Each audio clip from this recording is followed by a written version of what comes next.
Hello, everyone. This is Dan Bikel, who's now at IBM. He shares in common with David Smith the distinction of a classics degree from Harvard before going on and sharing with David and me the distinction of a PhD from Penn with the same advisor as both of us had, Mitch Morgan. And we overlapped there for some period, some undetermined period of time before he went off to do something at IBM that he hasn't told me because his train was late. Between Harvard and Penn, he was at BBN, where he did some of the really early good work on statistical named entity extraction, some of the first successful work of that kind. And his thesis at Penn was on analyzing parsers. So looking at what parsers do as a data set which is susceptible to information, which is susceptible to exploratory data analysis. Anything else I should say about you? No, that was good. And in fact, that's what I'll be talking about. Oh, except you sing and you made a recording and stuff like that. Yeah, extraneous.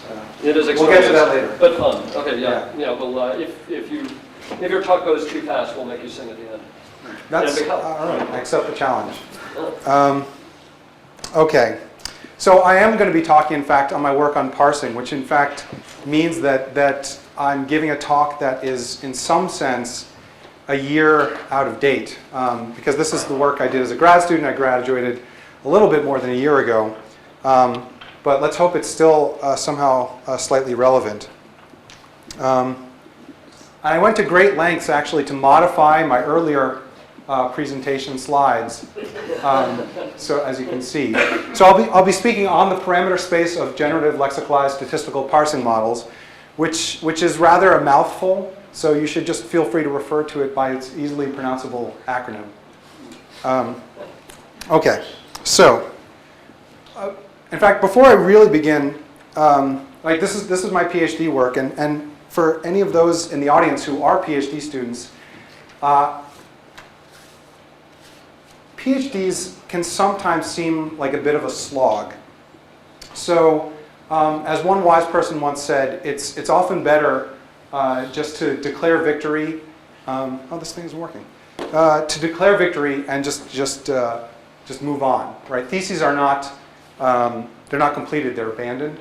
So in fact, this was indeed the first slide in my defense, and amazingly, I threw it up there, and people just started laughing without any prompting on my part, which was an interesting side effect.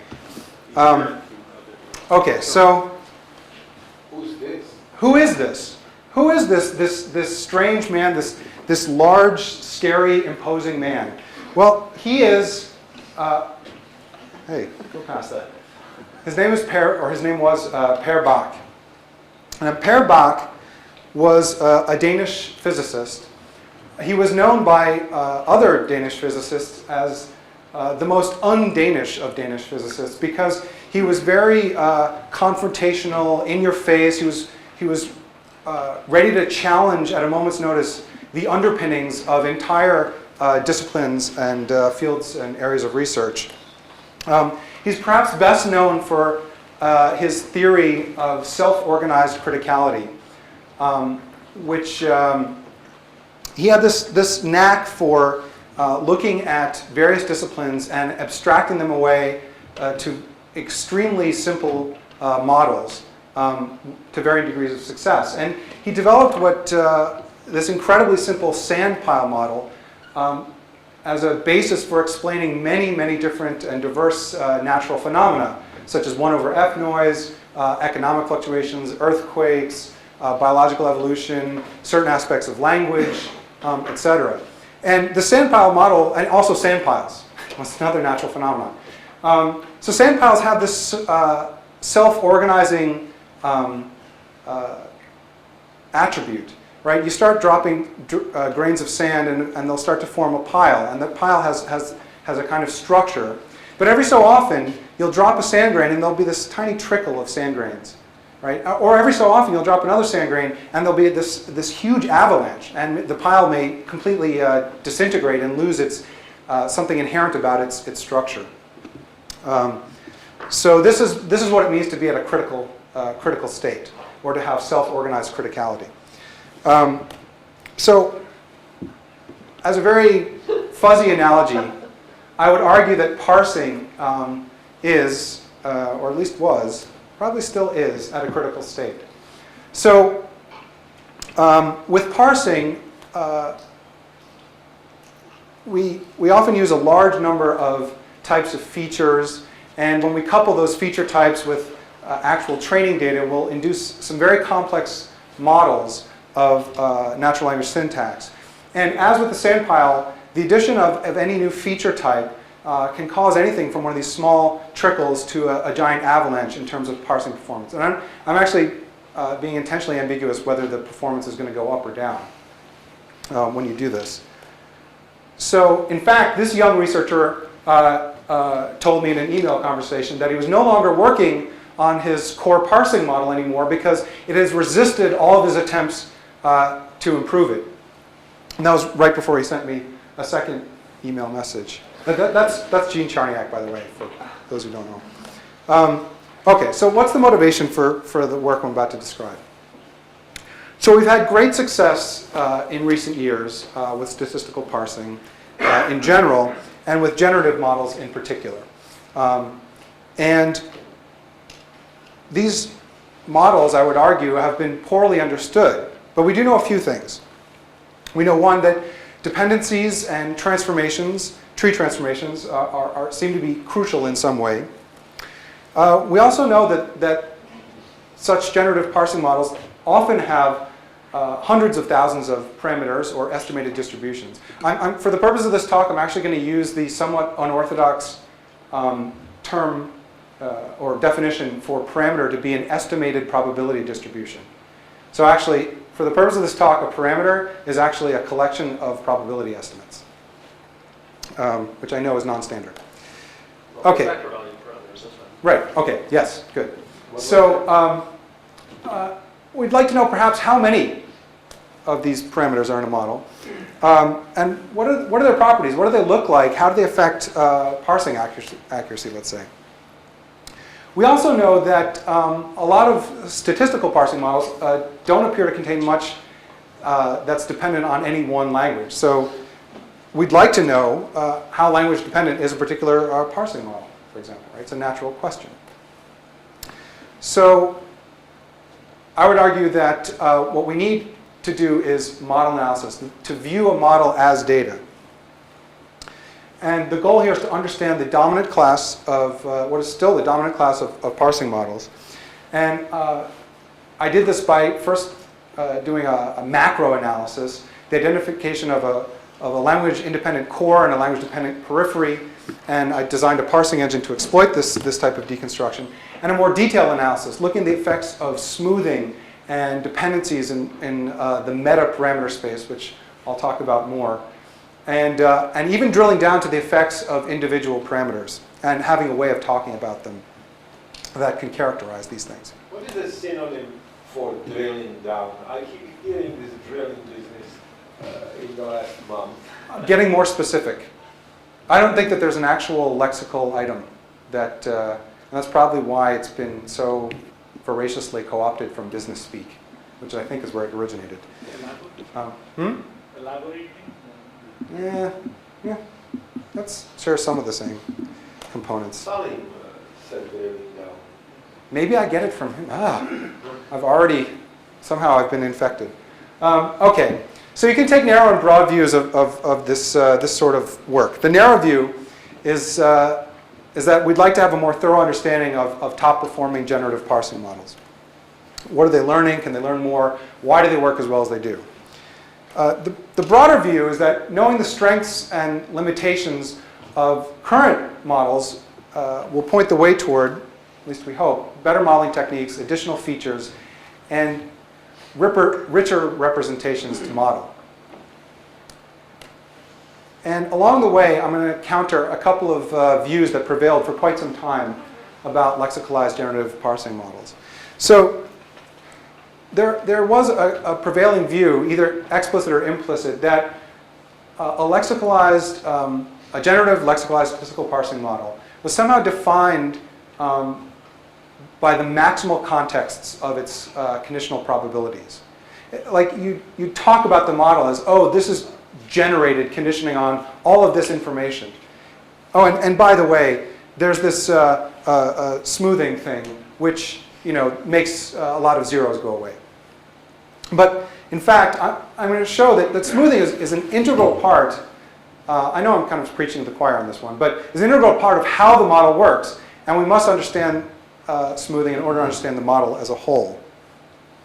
The second and somewhat related prevailing view was that lexicalized parsing models had derived much of their discriminative power from their use of so-called bilexical dependencies, a term I think coined by one Jason Eisner.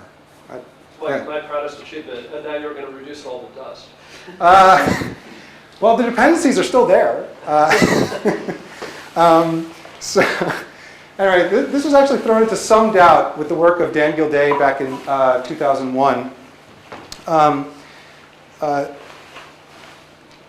And I'll talk about this more, but these types of... You're going to define it, presumably. I will. I'll talk about it more. These types of dependencies were still assumed to be powerful even after Gilday 2001, but it was assumed that he did an experiment where he removed all such dependencies from model, and there was a surprisingly small drop in performance. And I'll talk about this some more. But anyway, after that work, it was assumed that they were still powerful but largely unused due to sparse data problems. Well, in fact, I'm going to show that these types of statistics are actually used quite often, but turn out not to be very useful, at least in the manner in which they're used. And I'll talk about Which this. again might be sparse data problems, right? No, I don't think so. And Well, okay, we have to find out. yeah, we'll find out. Okay. And you can raise that objection if you think it still holds, Yeah. actually. Okay, so this is a brief outline of the talk. I'm going to talk about briefly about reproducing what I've taken as my baseline parsing model, and lessons I drew from that in designing a parsing engine.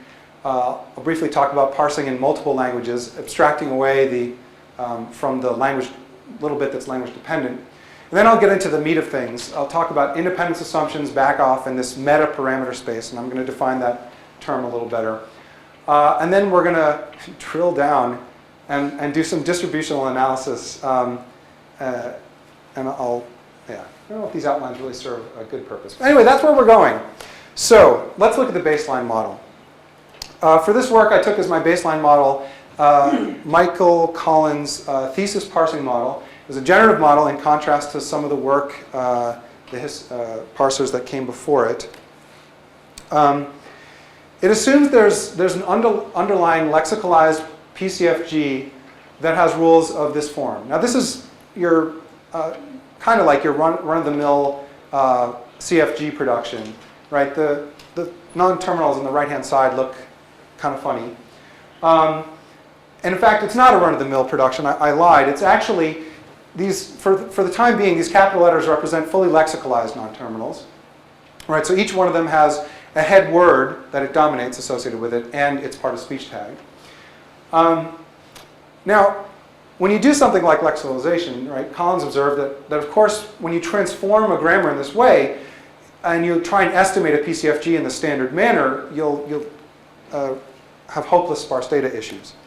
So his insight was to, roughly speaking, generate each child, each non-terminal on this right-hand side of a production, roughly speaking, independently. First, you generate this distinguished head child, H, and then you generate its modifiers from the head outward, hence the indices. So let's look at that really quickly in a graphical way. So here's some nondescript, fully lexicalized parent non-terminal.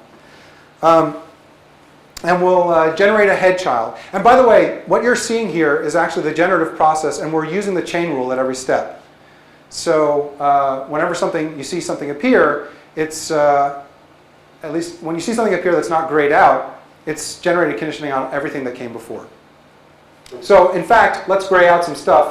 The process recurses. What's P and what's H? Okay, so P is some parent non-terminal somewhere in the tree. H is a distinguished head child. It'll stochastically generate a child. It's a top-down generative model. Now, there's this funny kind of subcat feature. It's actually a multi-set that gets stochastically generated on a particular side of the head child that represents the bag of requirements that must be generated on this particular side of the head child, in this case the left side. All right, so let's imagine there are some arbitrary left modifiers generated and all their substructure. Now let's look at the dependencies involved with some prototypical left modifier L sub I. This will be generated conditioning on, well, these two things, the head, the parent, the head word, the head tag. A distance metric, which is a function of all the previously generated modifiers and all of their substructure. So we're sort of taking advantage of the history-based modeling framework here. And a subcat function, which is a function on all the previously generated modifier labels and this original multiset. So there we go. That was it. The simplicity of that model, which I pretty much just presented the whole thing to you, I would argue is rather deceptive. And it proved to be deceptive for three main reasons. One, like most modern parsing models, it actually relies on a transformed version of its input training data, its tree bank. And the pre-processing steps, as it happened, contained many hidden details. Second, and we'll talk about this some more, but backoff is an essential component. And as it happened, the backoff scheme wasn't fully specified for all types of parameters in this model. And there were subtleties in the use of smoothing weights. I'm not going When to you say not fully specified, you mean it was specified in the code, just not in the write-up? That's right. Yeah. That's right. And buried somewhere that was hard to find in the code. Right. And lastly, there were some lexical issues. There was some inconsistent handling of unknown words and special handling of a special smoothing component, this all-important probability of word given its part of speech model. And I will talk about that a little bit. So anyway, the upshot of all of this is that if you were to do a clean room implementation of this particular model, basically you look at all the copious stuff that Mike Collins published on this, you'd end up with more error than the published results said you should have. In fact, 11% more relative error. So that's not good. And as it happened, I was at least the fourth person to try to reproduce this model and notice at least this much increase in error. So I thought I must have made some mistake. Something strange is going on here at any event. Let me give an example of one of the oddities I found. So the smoothing technique that this model uses is sometimes referred to as deleted interpolation. In this case, let's assume we have three maximum likelihood probability estimates, E0, E1, E2. Deleted interpolation would use two smoothing parameters in this fashion, as you see up there. Right? We associate a smoothing parameter and kind of recurse. We take all the remainder of the probability mass and associate another smoothing parameter, etc. So for three estimates, two smoothing parameters. As it happens, in the Collins parsing model, there's always an n plus first backoff level with a fixed probability of 10 to the minus 19th. Now, this has the consequence that every estimated distribution will sum to less than 1. Or, put another way, it works out to be an implicit penalty for using this last level of backoff. So this is just one of the many oddities. I just wanted to throw that up there. Anyway, no single one of the details affects parsing performance terribly, terribly much. But in toto, their absence amounts to this observed increase in error. Absence of what? Like of the If you don't pay attention to all these details, you'll find that you'll build a model that won't work as well as you think it would. Is there a relative increase? Relative increase in error, correct. Which is what in absolute? We're talking about a difference between, we're talking about 89 to 90. So, roughly, I think it's 89, 90, 88.5, 89.5. Anyway, right, so I developed a parsing engine that's capable of instantiating a wide variety of parsing, of head-driven generative parsing models, including a full emulation of this model, of Collins' model, with slightly different handling of punctuation and coordination. And that's available for download. And in fact, it informed my experience with this sort of thing informed the design of this parsing software. So I'm going to, maybe in the interest of time, let me skip some of this. I inserted lots of layers of abstraction that I thought were sorely needed. Yeah, I'll go through this very quickly. This is a rough schematic of the parsing engine that I developed. I sort of have my engineer's hat on at the moment. Every box here is a logical software abstraction, a software module. And most of the boxes up here, this is all in Java, by the way. Most of them implement in Java what's called the remote interface. It basically means that most of these boxes, if desired, can exist on different hosts. So you can take distributed computing and go nuts, which in fact I make use of. Okay, various layers of abstraction. Let's skip back past all of this stuff. Let me mention this though. There is an abstraction for parsing with constraints. And parsing with constraints is extremely useful when you have known phrases, right? Perhaps we have some knowledge about these sentences already, that there must be an NP from token 3 to token 5 in sentence 7. It's also essential when you're doing something like constraint training with EM, which in fact I'll talk about a little bit later. And I can't stress how useful this is when trying to debug your parser, because you can feed it a gold standard parse tree and find out precisely where your model is going awry. So right, I made personally great use of this feature. All right, so let me one of those boxes in that original schematic was this language package. And it was meant to abstract away everything that was particular, all the information particular to a given language and a given tree bank. So let me talk a little bit about parsing in languages other than English. Way back in 2000, David Chang and I ported 2 different English parsers to Chinese. It was with a newly available Chinese tree bank. At the time, I was working with BBN's SIFT parser, and David Chang had developed a stochastic tree insertion grammar parser.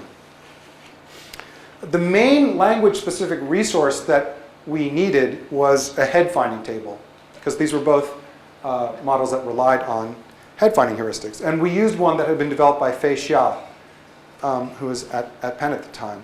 And we had to ferret out some other language-specific assumptions of the code bases we were dealing with. And here were the results at the time. I want to draw your attention to the final 2 rows here.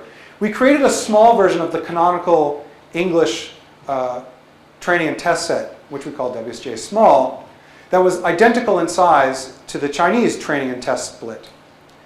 And at least with David Chang's model, at the time it seemed like we were getting within spitting distance in terms of parse accuracy with English performance on the same size data.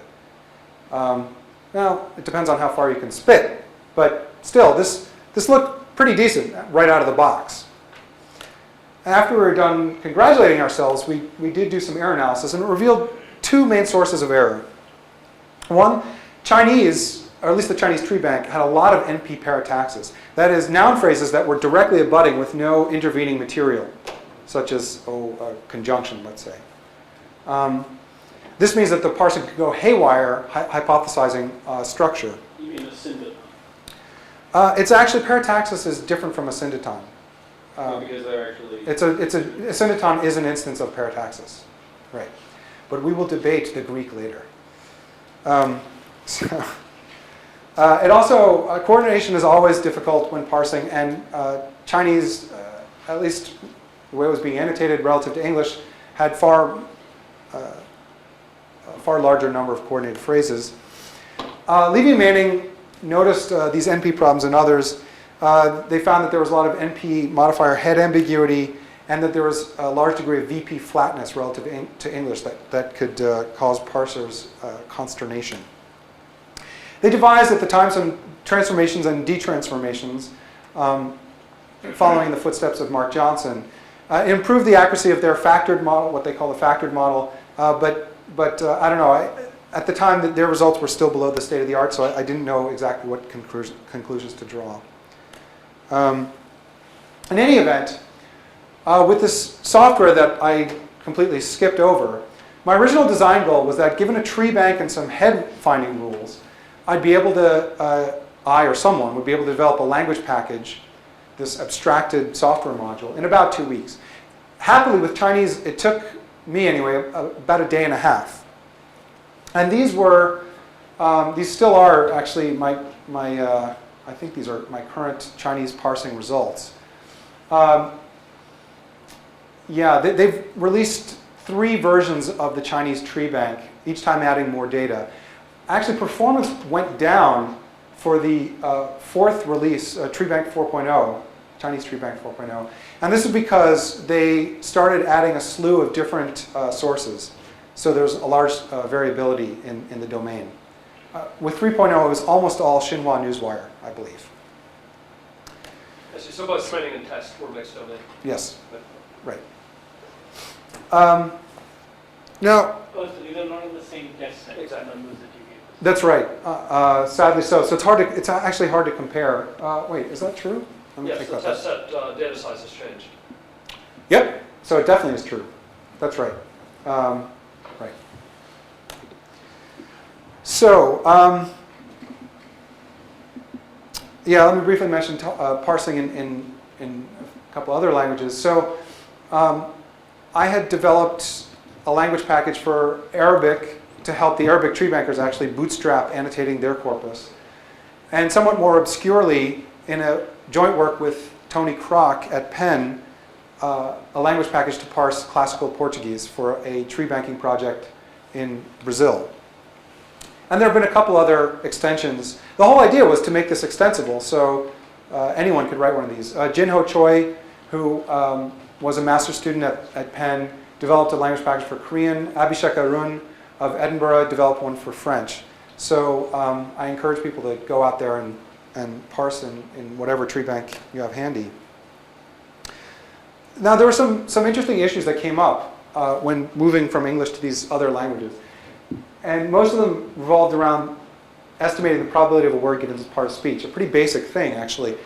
Arabic, as many of you may know, is a morphologically rich language. I mean, particularly compared to a morphologically poor language like English or Chinese. And in fact, the Arabic tree bank project chose to go with output from a morphological analyzer from Tim Buckwalter as their part of speech tag set. Now, this effectively meant this morphological analyzer would take each morpheme, produce an analysis, and then go on to the next one and conjoin the analysis of each morpheme into these giant parts of speech. And so it was a productive tag set. It was a dynamic set. It was not static. This is not good for a model that assumes you have not only a static set of parts of speech, but a small one. After a lot of experimentation, I worked with NBs, and we settled on a mapping from this productive tag set to a static one, and that helped greatly. With classical Portuguese, another interesting issue came up. In that case, we had a very small amount of data initially, and nowhere in the initial training data did the second person plural pronoun vos occur. So this meant when this pronoun, which is going to occur eventually, appeared in test data, the parser was trying to estimate the probability of some unknown word given a closed class tag, because that's what it had been seeded with. Well, that's not good.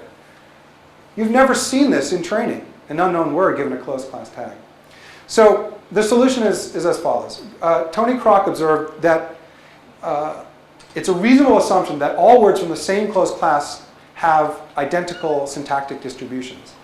So my current solution is when it encounters this situation, optionally, it will substitute a word from another word from that closed class that it has seen and just take the probability for that.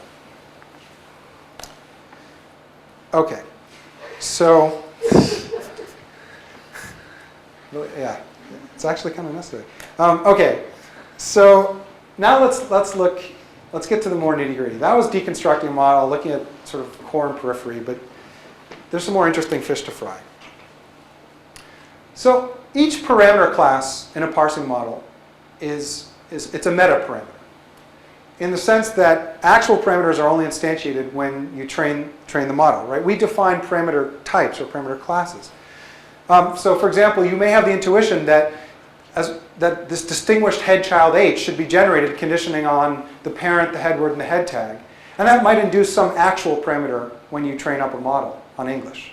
Probability of head-child given S sat past tense verb. So just as, say, with conditional modeling techniques, we might have good motivation when we add such parameter types to our model, but, and this will, yeah, okay. But just as with conditional models, we have to check the degree of importance, I would argue, or usefulness of such parameter types. Well, so let's look at that. In fact, I'm going to spend quite a bit of time looking at where modifying non-terminals are generated, because that's where most of the action is in the model as it happens. So here's our old friend where we have some parent non-terminal, we're generating some head. Using the chain rule, we're going to generate modifiers in 2 steps. First, we use a p sub m parameter to generate a partially lexicalized non-terminal. So just the unlexicalized version plus its head part of speech tag. Then using a p sub m sub w parameter, we'll finish it off. And again, this is using the chain rule. Right? And crucially, both of these parameter types condition on the head word and the head tag. Now I'm not going to go into, this is like a way of notating the Collins model backoff scheme for generating these modifier words. And like I said, all the action is in generating these modifiers, specifically with the words, because with the exception of the head word of the entire sentence, every word in the sentence, every other word in the sentence, is generated by one of these parameters. Right? As a you're always the modifier of something, unless you're the head word of the entire sentence. And in fact, it's only here where you're generating one word conditioning on another. This is the only place in the model where you make use of these bilexical dependencies. Right? Can I see it again? Yeah. So where is these are the conditioning? Yeah, these are I wasn't gonna belabor this notation. These are everything you condition on these are everything that's interpolated. The 3 things that are interpolated. WM is the modifier. It's a modifier head word, and you're conditioning on the head word of the head child. Parent head. Exactly. Right. And that's the only place in the model, right, where you get to have this sort of dependency. So, as I had mentioned before, Dan Gilday had done this experiment back in 2001. He reproduced Collins Model 1. It's like the model I've been describing, but without this subcat feature, basically. And he removed this maximal context, the only place where there are bilexical dependencies. And he found at the time that there was only a 0.5% absolute reduction in F measure. So this, at the time, this was rather surprising. Which means he just takes that thing off. Correct. From the conditioning variable. That's right. So it only has, it's the interpolation of only 2 estimates instead of 3. Correct. But given that there had been so much talk about bilexical dependencies, it was actually somewhat of a surprise at the time that F measure didn't plummet more than this, let's say. But we have this from Manning and Klein too, right? Well, Manning and Klein You mean have they're- the non-terminal set as well. So the non-terminals in their work incorporated a lot of the information that used to be carried by function words. So this drops those words altogether. Yeah, I mean, because they were dealing with a partially lexicalized, it wasn't a fully lexicalized model, it's not exactly comparable. And this was, right, this was 2 years before that work anyway, so it's, but yes, you're right, there was a similar claim, let's say. Do you know what the, sorry, Yeah. do you know what the typical values of the lambdas are in the 2 different cases where you have 3 versus 2? Typical values of the lambdas. Huh. No, I don't, actually. I'm going to present many numbers, but I don't think I'm going to present those. Yeah, and I certainly couldn't hazard a guess. Anyway, at the time, this experiment was a little bit inconclusive to the extent that parsing performance of Gilday's reimplementation was actually well below the state of the art and below Collins' own published results. Primarily because Dan Gilday had yet to discover all those details that I mentioned earlier. But I redid this experiment with my sort of full emulation of the model and found an even smaller drop in performance. here the first two columns are labeled recall and labeled precision, right? Recall falls 0.4, precision only 0.1, so F is falling even less than half a point. So I went even further. I wanted to look into these bilexical dependencies that have been talked about so much.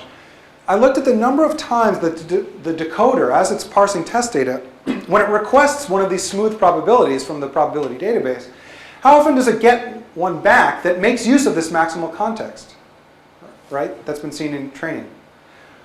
Well, the answer turned out to be 1.49% of the time. Wait, this is a sparseness issue now. Yes, or so it appeared. But yes, that's right. Makes use means that it can't make use Because it didn't occur in training. Exactly, sparse data. So I thought, okay, well here we go. Sparse data. No wonder these things don't seem to be useful. They don't, right? We have sparse data issues. And it seemed to confirm what everyone kind of thought anyway. Or so I thought. Turns out there's more to say on this. And I'll get back to it. Okay. So if not for these... Back for a minute. Yeah.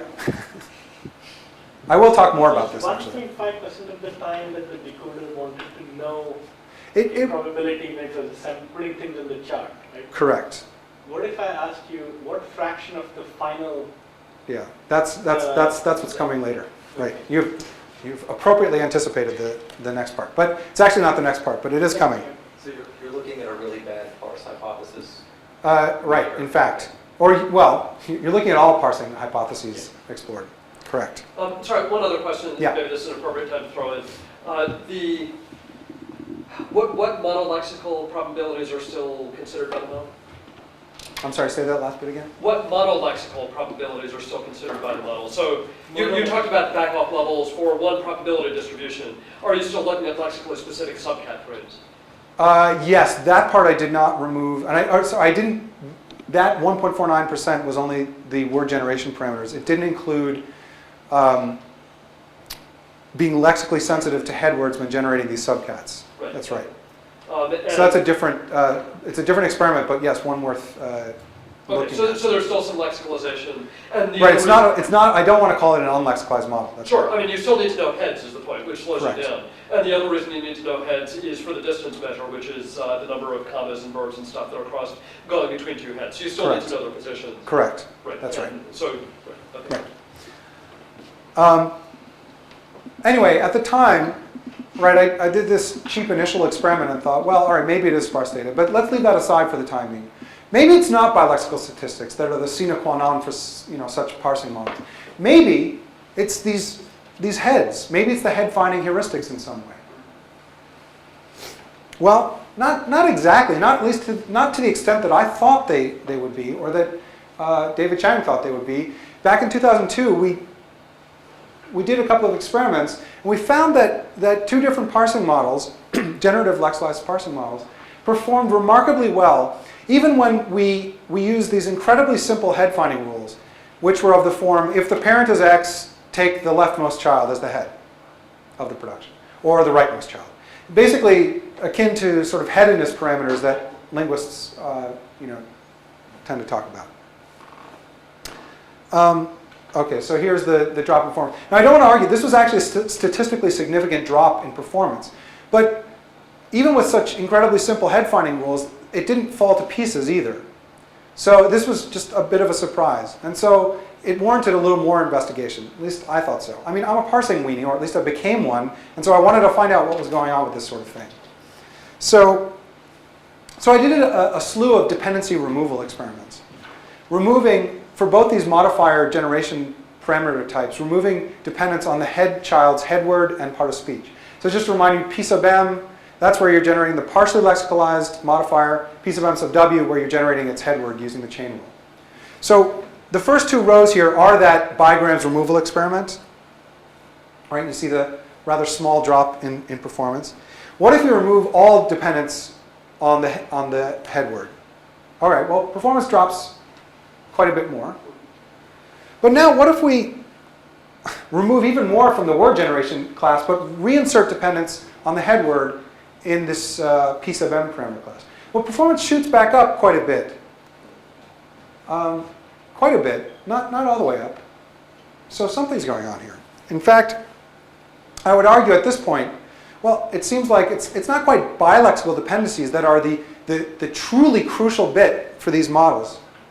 But it seems to be deriving more informative power, if you will, from lexico-structural dependencies, by which I simply mean this sort of a dependence of some head word and structures like this, which is in fact the very sort of thing that comes out naturally when you look at a formalism like lexicalized tree adjoining grammar, say, or in fact exactly what a well-trained syntactician might tell you.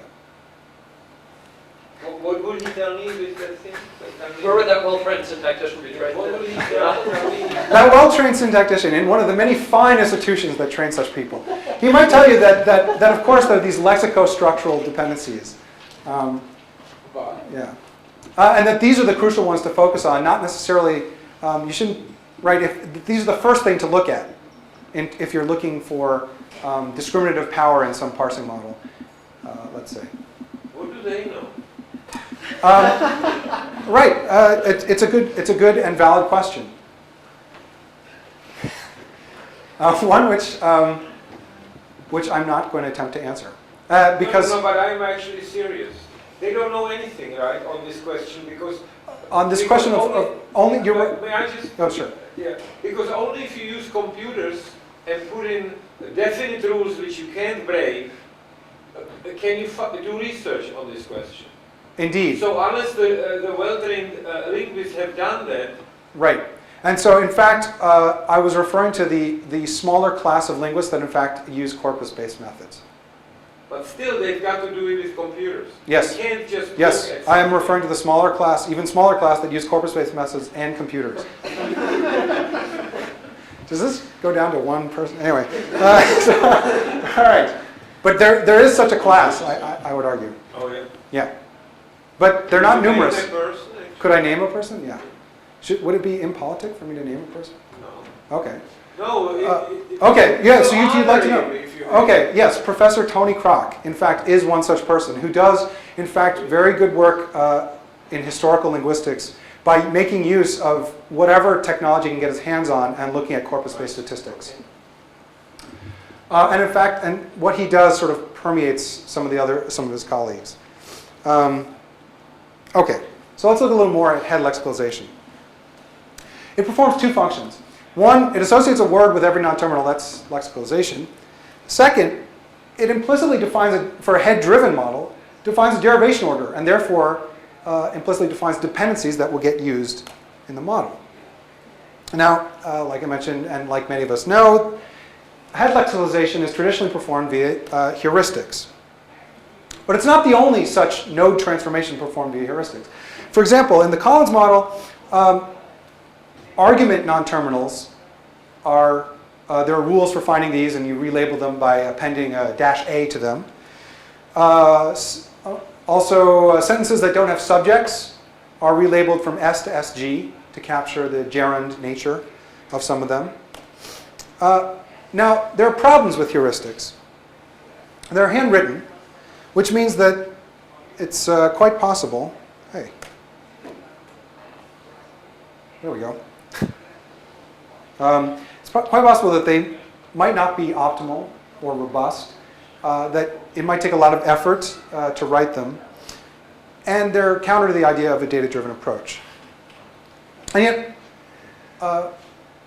there are multiple lexicalized generative models that are defined over this joint space of the trees you're given, say, by your tree bank, and their words, and these augmentations. And with a joint model, you can search it in any way you like, right? So in fact, all right, this is why you can use a joint model like this, say, for language modeling research, which in fact Charniak has attempted. So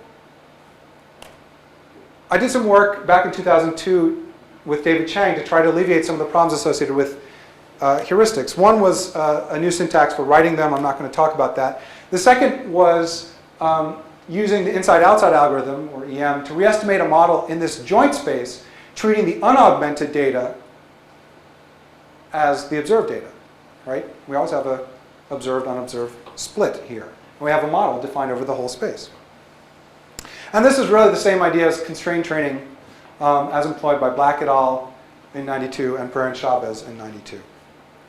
And the results of the time with David Chang's stochastic TIG model, well, we had an improvement a little bit on our Chinese test set, and English was a wash.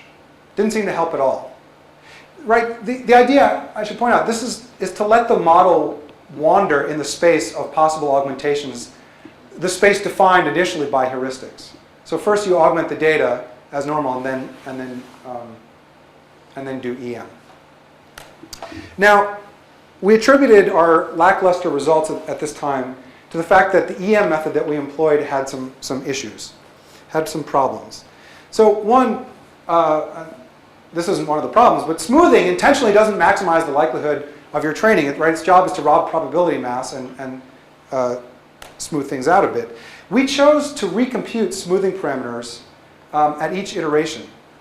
And this had the undesirable consequence that at each E step, right, smoothing's job is to create non-zero things. And in fact, the way we were doing things, we were hallucinating tons of new parameters. So this isn't good. And secondly, it was not guaranteed that likelihood of our training would rise. So we broke a fundamental guarantee of EM, and you could argue, well, was this really EM at all? In fact, and you'd be right, it's not. We were doing E, but not M. And here's a graph actually of our training data log likelihood and EM iteration. Right? So likelihood takes a precipitous nosedive and then only climbs up very gradually thereafter. So this was just not a good situation.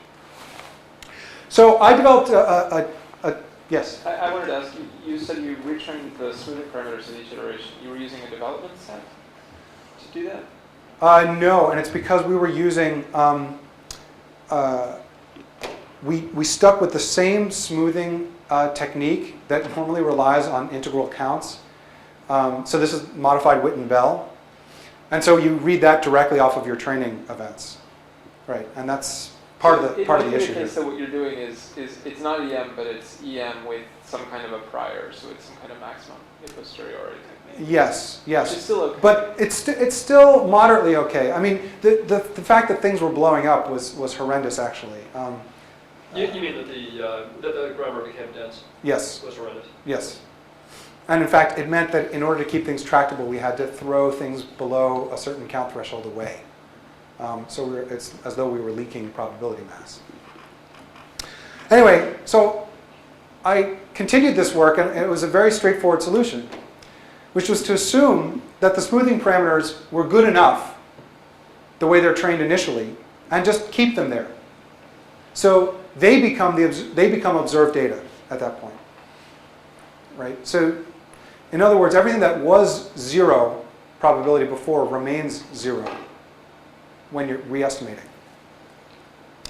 Okay, I just said all this. And most important, right, this will keep your EM guarantee of training data log likelihood. Now, the only downside is that, in a sense, smoothing parameters really aren't observed data, and so you're not letting the model wander in the space of possible smoothing parameters. So maybe it's suboptimal for some sense of optimal. But, in fact, here's a graph, a new graph of training data log likelihood, and it has this pleasing monotonicity to it. And in fact, here's a graph on held out development test data. This is for Chinese tree bank 1.0. And it has the pleasing property that when you sort of squint, it has an upward trend. And that's all very nice until you look at the scale on the left-hand side. So, right, we're wandering upward, it seems, but not very far. And in fact, the results on truly blind data were even less encouraging. So what's going on? Well, I think what was going on is that EM was simply reordering non-top scoring hypotheses. Right?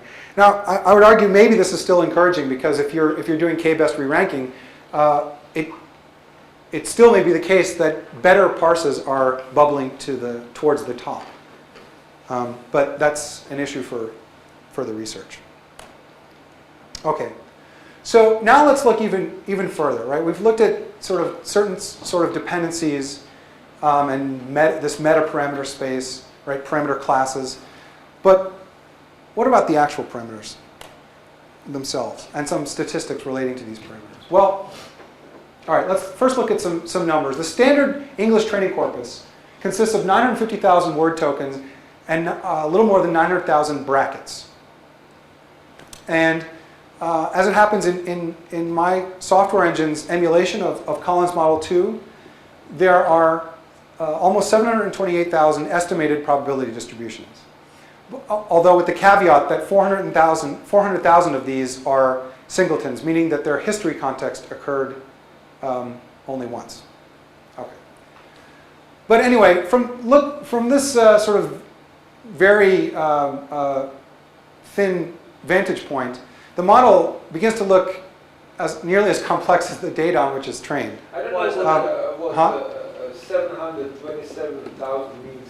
Does that mean that there are that many different conditioning things Correct. behind the Behind the bar. Behind the bar? Correct. That's what it means. Yeah. Right.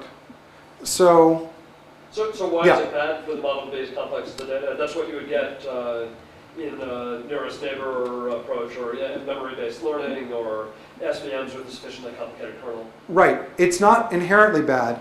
It is bad if nothing. What you want to do is then find out, well, is anything getting learned well, right? Because Indeed. yeah, right. So in fact, but that's all I meant to say actually is that okay. So right, exactly. So let's take a look. Is the idea? In fact, let's take a look. So let's look at some average counts of histories and their futures and other statistics. So this is just some example tree fragment. I'm going to talk about all parameters in this P sub m class now. And this is just an example up there to remind you of what... Yes. I meant to ask you before. Yes. Is the position of this NPA, namely how far to the left it is, independent? Your statistics are the same regardless what that position is? No, not exactly. There is a rough, it's almost independent. There is a distance metric I see. that looks at is it adjacent to the head, is there a verb intervening. In fact, Is that the delta? and that's it. What? Is there a comment? The comma was left out of the thesis model. Oh, really? Yeah. Okay, because this is parsing on punctuation pretext or something. That's right. It's because punctuation became its own feature type. Okay. That's why. Right. Okay, thanks. I'm sorry. You have a question? Was that the delta you had up earlier? That was the delta, stood for distance. That's right. And the subcat feature is also a function on the previously generated modifiers. So there are two different ways in which its distance from the head is, right. So I didn't draw everything there, right? I put up most of it. Anyway, but this is just a sample of this parameter class. So let's look at the class as a whole, some statistics relating to the class as a whole. For the top level of backoff, or the maximal context, histories on average occur 10.3 times. So this is the amount of data we get to work with when computing probability estimates. And they have an average diversity, right, number of unique futures, of 1.4. So that we can compute the number of, the average number of outcomes is 7.1. Okay, so in other words, probability estimates, on average, 7.1 things. Count, right? This is an average count sort of statistic. So now, the first thing we do when we back off is throw away dependence on the head word. Now, that of course, we're collapsing a whole bunch of history, so we have more data with which to estimate probabilities, but these probabilities, the model is not as sensitive. So you can see we have more data. Average history count is 558. Diversity has not risen that much, but we have a lot more data with which to estimate things. And then finally, we throw away the head tag and interpolate estimates. So same story, more data with which to produce estimates. But now let's move on to the word generation parameter class. Right? So now, in this example, we're generating John, but I'm talking about all parameters in this class. The average number of times a history will occur in this class is 4.4, with a relatively high diversity of 1.9, meaning probability estimates, we have a count of 2.3. As before, the first thing we do is we throw away dependence on the head word.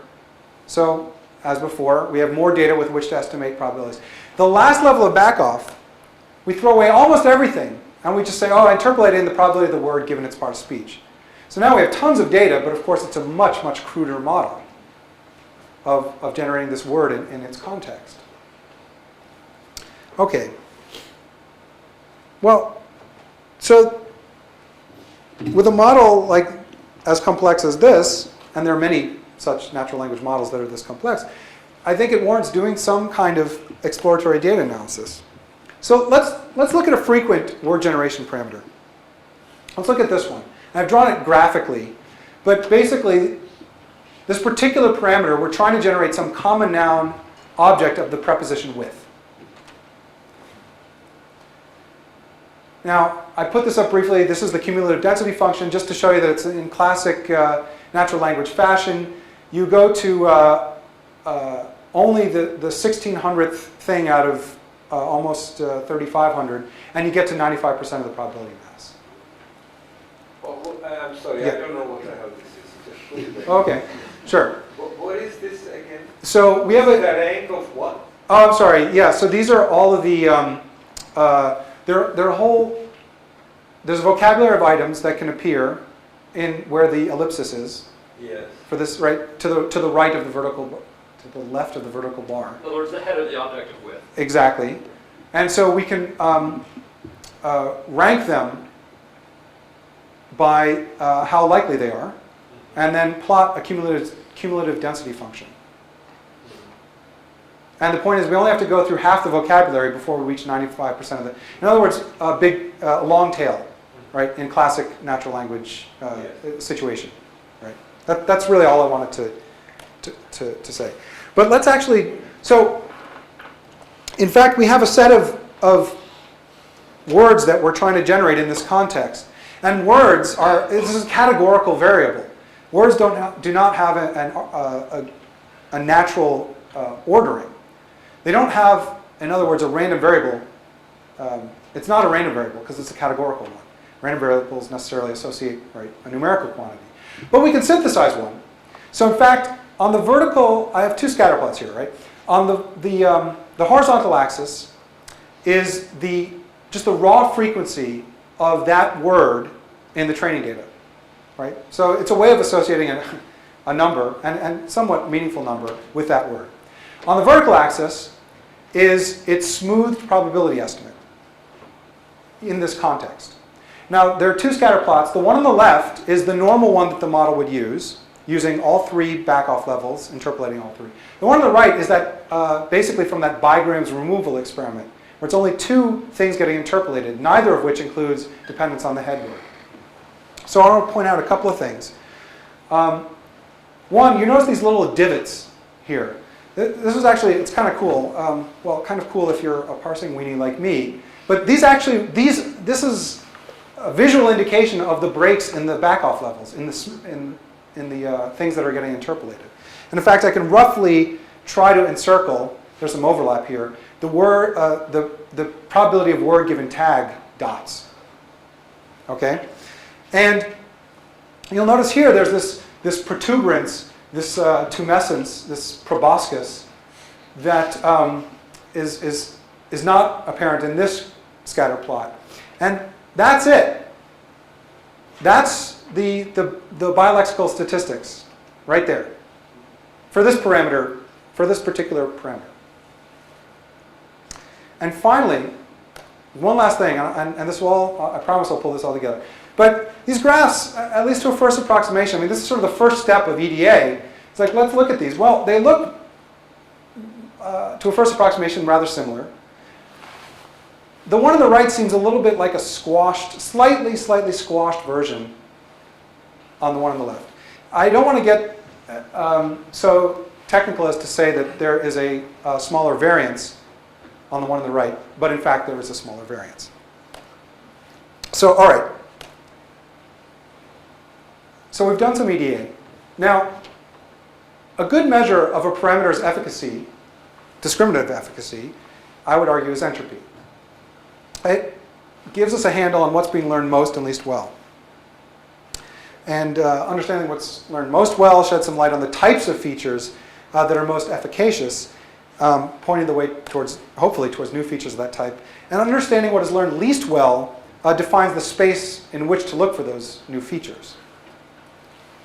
So this number is going to be initially meaningless, but this is the average entropy of distributions in that word generation class. It's 3.8 bits. It's by far the most entropic parameter class in the model, which makes sense. It's generating the words.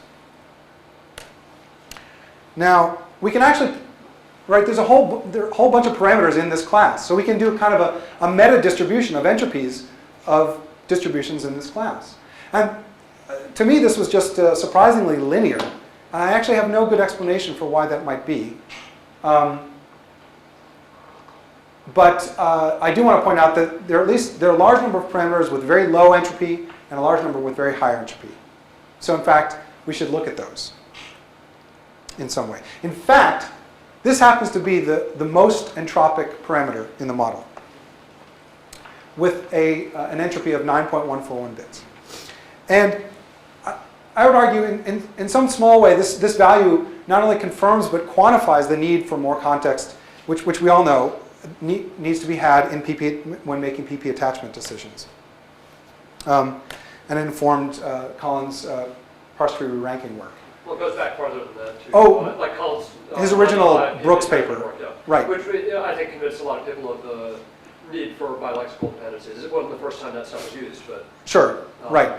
It was actually conditioning on 4 words at once. That's right. And Although if you only used 3, it didn't do quite as well.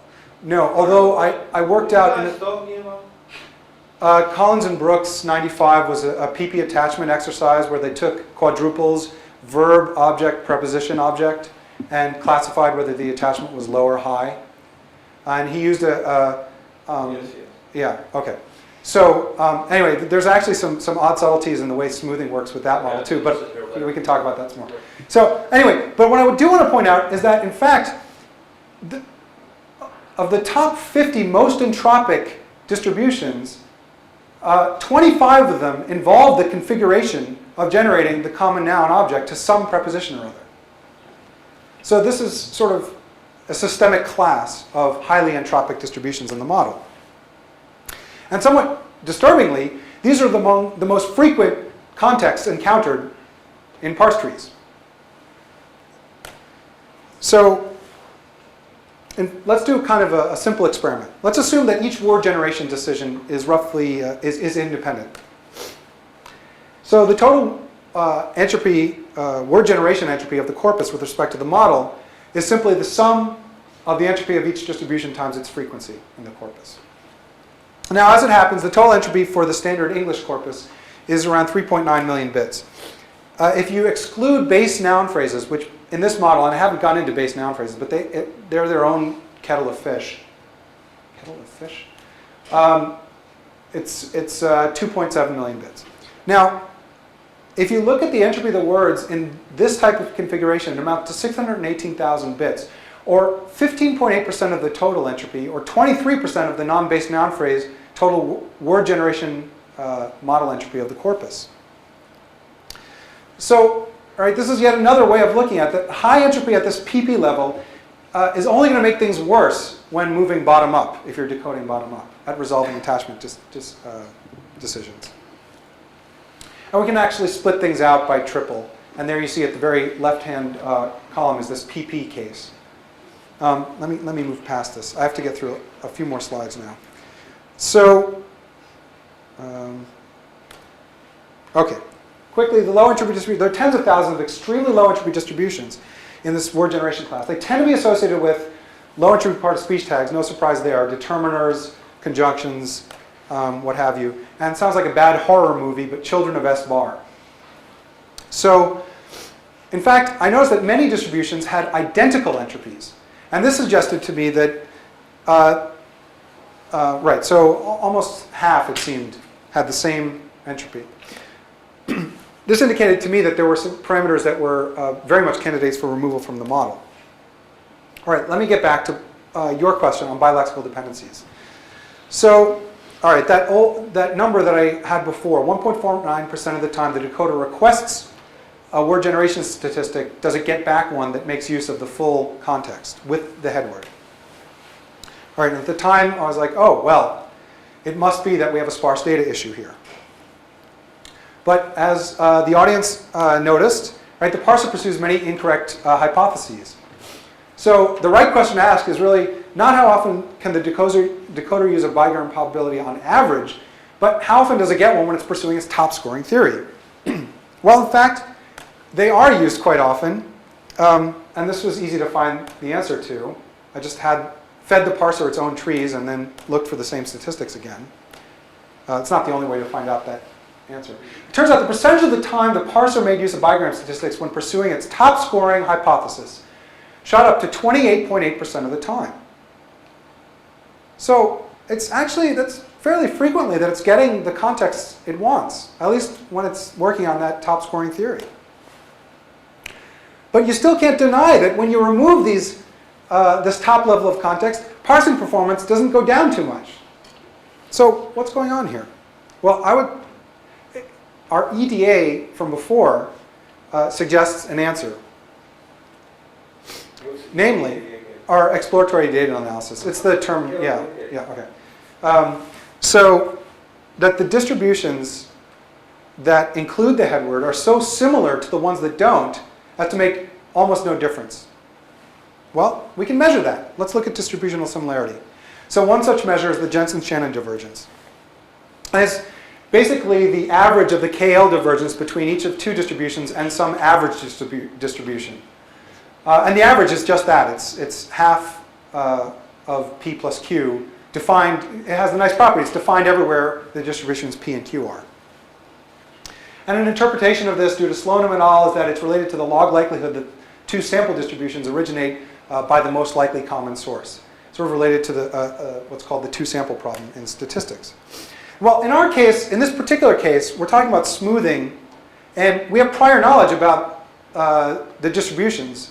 Right? Like I said, the nice property of this average distribution is defined everywhere P and Q are. But in our case, we're talking about more and less context. X1 is defined everywhere X1, X2 is. Less and more context. So let's reformulate JS divergence to be simply the expectation with respect to that extra context of the KL divergence. Right? This is JS divergence in this particular situation. So in a parameter class that has an average entropy of 3.8 bits, the median JS divergence from maximal context to the first level of backoff is not even 0.1 bits. Sorry, when you say maximal to first level of backoff, do you mean the smoothed estimate starting at 0 versus the smoothed estimate starting at 1? Yeah, 0 to 1. Going from 0 to 1. The divergence between, from 1 to 0 actually, I guess is the way it would go. Yeah, okay, but you're not looking at, I mean, each of the two estimates that you're comparing is the fully smoothed estimate. I mean, going all the way down to yes, correct. Correct. That's right. Okay. Right. Comparing these two different smooth distributions. That's right. Right. So given that I mean, if you haven't seen the bigrams very often, you would expect that because your lambda is going to be higher or lower. You would, but it seems that when we're pursuing the top scoring theory, we have. But no, you've seen the bigrams, but maybe you've seen it enough that it's different. But it might not be different enough to have broken away. It's right. Right, that's true. I mean, an interesting question would be, I mean, I don't doubt that all this is true with respect to training on Penn Tree Bank, which is only 1 million words. Right. An interesting question would be if you managed to extract all of DeCon-Lynn's mini-parse data on 1 billion words. And see what this... and see whether, in fact, there is information to be gained as you scale up. I mean, indeed. Right, so I'm not trying to argue that there's no information there, just that you can't get it out of we can't get it there, and what we are getting isn't useful. Isn't, right? And this is... The monolexical stuff is useful because of the subcat dependencies, but the bilexical stuff only in stuff like PP attachment, which the model doesn't see totally anyway because the object of the preposition can't see the governor of the preposition. Right. For this particular model. That's right. And even incorporating that sort of information doesn't help terribly much. Yeah. Give me an example. What would be the governor of the preposition? So, which word? So like the verb. or the object of the verb. Would either one? I run with that. Go with my good wishes. You can see the dependency between go and with and wishes, but you can't see that wishes fills the with slot of go. Or buy books for children versus buy books for money. Buy books with money, something like that. I think would be another good example. Okay, so I just said that bit. Anyway, yeah, this may be a debatable point then, but I would say that distributions are so similar that the 28.8% of the time you get to use them might as well almost always use the backed off estimate. So we can do the same sort of analysis for Chinese. And interestingly, 73 of the 100 most entropic distributions are entirely different from English. In fact, they involve one of the following two configurations. Either you're generating a common noun, essentially a common noun subject for some verb phrase, for some IP, or a common noun object for some verb. Now, why might this be? Well, in fact, when I handed the list of verbs that were participating in this to a Chinese linguist at Penn, Bert Xue, I guess I had some more to say. Right, okay. I'd like to make a suggestion. You're Yes. running way out of Oh. past time. Okay. Could we interrupt ourselves? Because I'd like to have some discussion on the English. Okay. Do you want me to just we go? can talk about Chinese after I leave. Okay, let me skip past this then. So let me get to the final bit. Yeah, let him conclude because I have to figure out here by 6 7. Well, There might be another class. So why don't you Okay, conclude? yeah, I'm almost done actually, Yeah. as you can see by the little thing. So what do you mean? Progress bar. yeah, this I guess it's hard to see. Oh, Anyway, I see. okay, so Take those valuables. if a more detailed distribution yields little to no extra information, why not just prune it? So one way to prune it would be to divide this Jensen-Shannon divergence by the entropy of the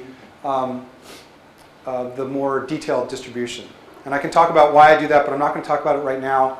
If it's less than some threshold t, then just remove it from the model. I optimized on a hell.dev test for this value t. I did this a little bit backwards. Doing a literature search revealed that Andreas Stolke does a similar sort of thing, information theoretic pruning on language models. Yeah, he does. Though it's not identical, but it is similar. In any event, the happy consequence was that I could prune lots of parameters, and I'll show you how many in a second, and you end up with a much reduced model that performs identically to the original model. Right? There are lots of parameters that are basically buying you nothing, informationally speaking. It's essentially removing a type of inefficiency, if you will, in the model. This resulted in 29.4% of those word generation parameters just being outright removed. It also had the side effect that there was a 1.8 times speed up possible because there was a smaller model and a tighter beam size possible. Remember, we saw that graph on the right that was shrunken? So we can get away with a smaller beam size. Okay. So I would argue that we should recast the generative model, right? It's not just some set of maximal contexts and, oh, by the way, there's smoothing, but rather this is a collection of mixture models, and the relative importance of each component in the mixture is an empirical question. So I've tried to go some way towards untangling the complexity of these types of models through model analysis, replicating the baseline, separating it out into a language-independent core and a periphery, designing software to exploit that deconstruction, looking at this meta-parameter space and smoothing, and providing a way of analyzing individual parameters and classes of parameters, looking at their efficacy and a way to do robust parameter selection. So, and there's future work always. There are always more language packages. I have a lot of experiments I want to try with EM, only 2 of which are up there. And more broadly, I would argue that as we move to techniques, large margin techniques like SVMs and et cetera, that purportedly deal well with large numbers of features, it makes the need for exploratory data analysis all the more acute. So I intend at least to do EDA on future models that I create. And that's it.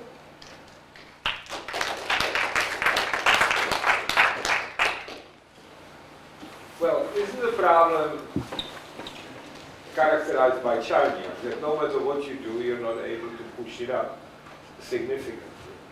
And I don't mean that this is hopeless for parsing, but it's hopeless for this type of parsing. It depends on which problem you're interested in. Well, I'd like you to be able to get a parse which really represents the meaning of the sentence, and not that simply has a decent F measure. Sure. And you're nowhere there, actually. Don't take it. I'm saying it as if I'm talking to you, but I'm just saying generally. All right. We're just, Charniak is not there. Collins is not there. I mean, nowhere with respect to getting what you truly want. You're not getting what you truly want. Yes, that's right. And how do we exactly? Well, I'll give you how do we define what we truly want? It's actually not an easy question to answer. Well, not because it's contingent. Not operationally, but I'll give you sentences. You will submit it to your parser, and then we will see whether the dependencies and whether the structure is the one. Okay, but if we're doing a post hoc way of evaluating things, then we run into the issue of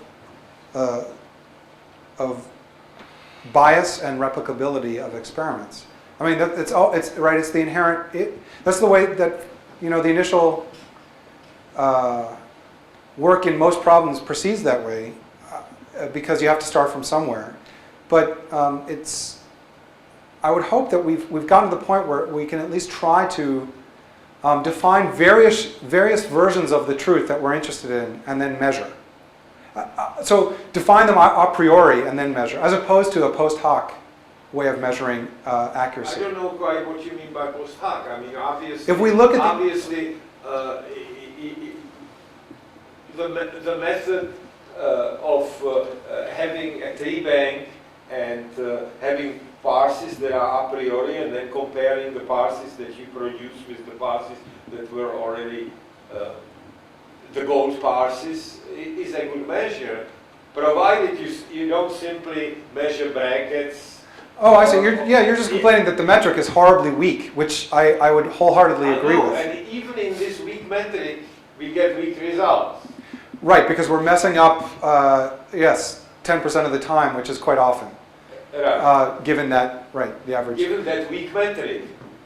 Right. So, yes, the way of paraphrasing what you're saying is, well, actually, you said it yourself. Right. We're nowhere, in the sense that we were fooling ourselves into think that we're doing well on this task if we look at these numbers. Right. That's right. So we could. One easy solution, right? We can look at 100%. What's the term? 100% accurate trees, right? Where we're, I think, state of the art is somewhere in the mid-30s, maybe.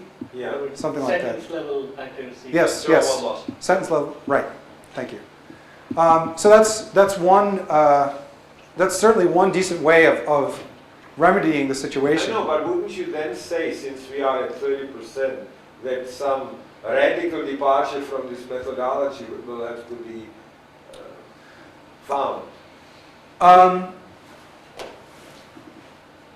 mean, I don't know how to track meaning, but obviously the reason I know how to pass a sentence is because I know what it means.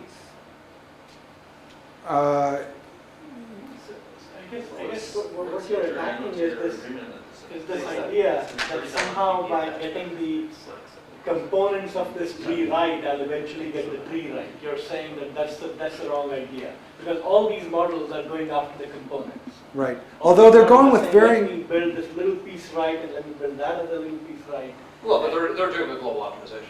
Right, and we need to start somewhere. We can't.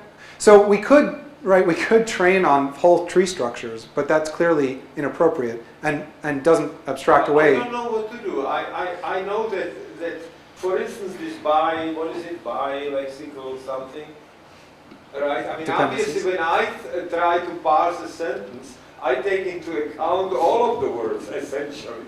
All right? I only use one at a time. No, I don't believe that when you're going to do it, that you don't use a lot of words. Right. So. And even though it's sparse, right? So we know somehow. what to do with it. Yes, the degree to which we internally may be abstracting away from the words in order to simply, for working memory constraints alone, we must be doing something, right? So perhaps there is, right, we have to proceed, we have to fight this battle on many fronts, right? There is the battle that will take, perhaps decades, centuries, millennia to fight, which is the bottom up, the truly bottom up people who are the neurolinguists or the psycholinguists, let's say, who are really trying to analyze something that's hard to analyze. And maybe we'll see some fruit there. We can look at incremental parsing if we're trying to mimic what the human brain must be in some way doing. But you're right, a radical departure, if for nothing else, the metric that we use is required.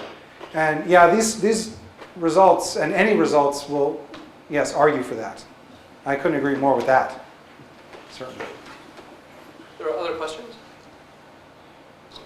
Anyone else? Okay, well, let's thank the speaker again.